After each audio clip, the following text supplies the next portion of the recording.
everyone, it's your geek with the technique, shooting up the whole competition, and today we're going to be giving you my feelings on E3 2017 and basically what I would love to see at E3 2017. At the press conference of Sony, Microsoft, and Nintendo, we're just going to get into it straight off the rip. So without further ado, let's begin.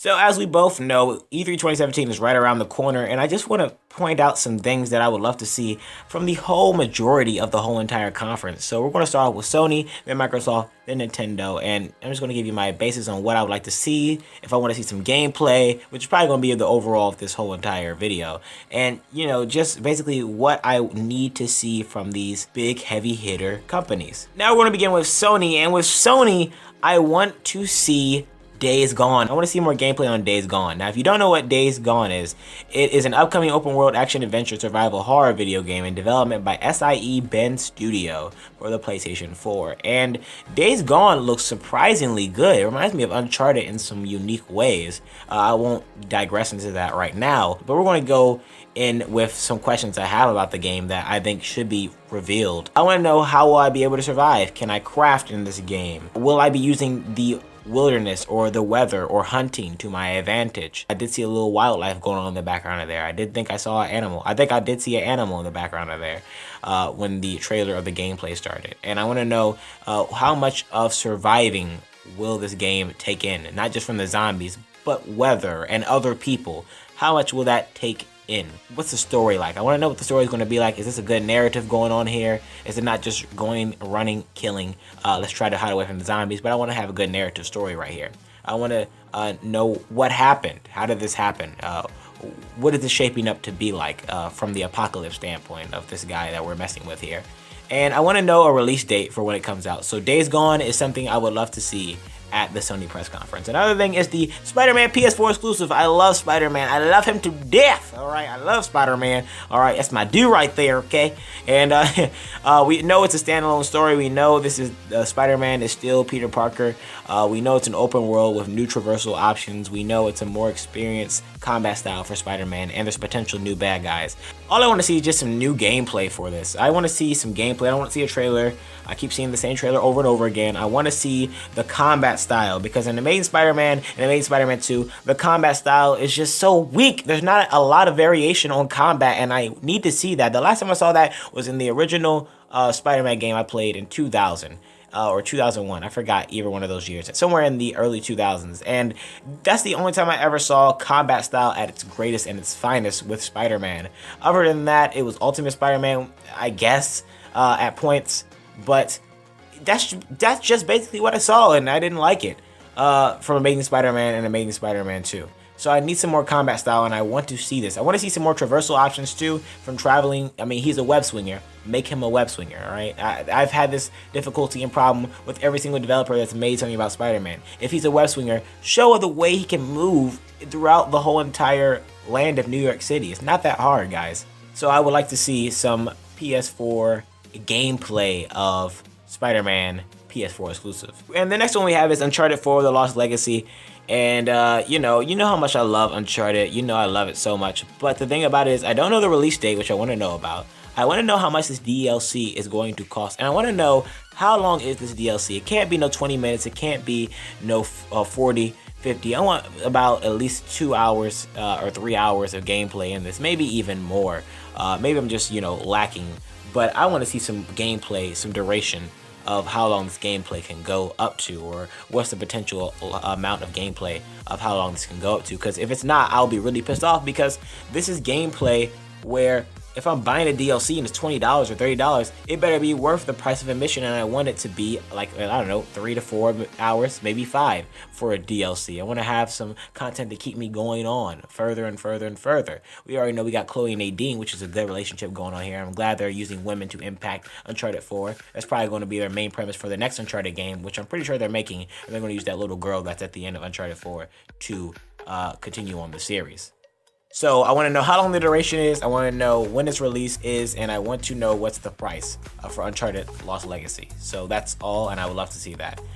Death Stranding looks pretty good by Hideo Kojima, my nigga. I want to know how does it play and when is it coming out. It looks like a really good, really good game cinematically. As I was looking at it, I can't say too much on gameplay or mechanic wise because I haven't seen any gameplay or mechanics of it yet. So I want to know how does it play and when is it coming out. I have no release date of it yet, and if I figure out those two things, I would love to see that at E3 2017. The Last of Us Part 2, we already know it takes place 5 years after the original, and it's all about hate, apparently. You play as the main character, which is Ellie, and Joel and Ellie is basically the plot of the story. I guess the Fireflies too, if you look at the trailer. I just want some gameplay for The Last of Us Part 2. That's really all I want. So if I can see some gameplay, that's all I want to really see. I just want to see some gameplay of it. I'm not a big fan of The Last of Us. If I probably played the first one, I probably would have been a big fan, but I'm not a big fan of The Last of Us. So I just want to see some gameplay of it and see if it affects my judgment on buying it or not. So we're going to go on to the Microsoft press conference, so let's go on. Microsoft, you know I'm a big stickler for you, man, all right? You got Sea of Thieves, something that I really want to talk about. It has no hype behind it, all right? It went into retirement. Not only that, but it's due to the lack of communication because it's a new IP, and these early announces are affecting it, and it's pissing me off because Sea of Thieves looks really good. I'm going to say, SOT or SOT. SOT looks really good, all right? It looks amazing. I watched some gameplay of it and it looks pretty god-slamming awesome. But you can't sit here and tell me that the hype train is built up for it because it's not. You haven't put a lot of promotion into this game. Crackdown 3 as well. I haven't seen a lot of promotion for this game. What I want to see from this Microsoft conference is these two games. That's the only two games they got right now. And another thing is change your exclusivity because your exclusivity sucks right now, man. I'm telling you, Microsoft, you need to get up in your exclusive rank because it is terrible. All right. But other than that, Sea of Thieves, Crackdown 3. Start talking about them, all right? Get some hype behind them, more promotion. Let's go. We already know that their big thing is going to be showing the showcase of the Project Scorpio, new 4K apparently equipped console, supposed to be the most powerful console ever. Comes out holidays 2017 and is expected to be more than the Xbox One and the Xbox One S. So I want to digress into this. There are some things I find really wrong with the Xbox One S. I just want to know more info about it, so that's one thing I would like to see. But there's some things I see really wrong with it. Comes out too early, all right? The Xbox One S already came out. Why are people wanting to go buy another console for $600? That's the approximate price I think was going to be paid for. Phil Spencer has said it's going to be a higher price than the Xbox One and the Xbox One S, so I'm expecting it to be higher.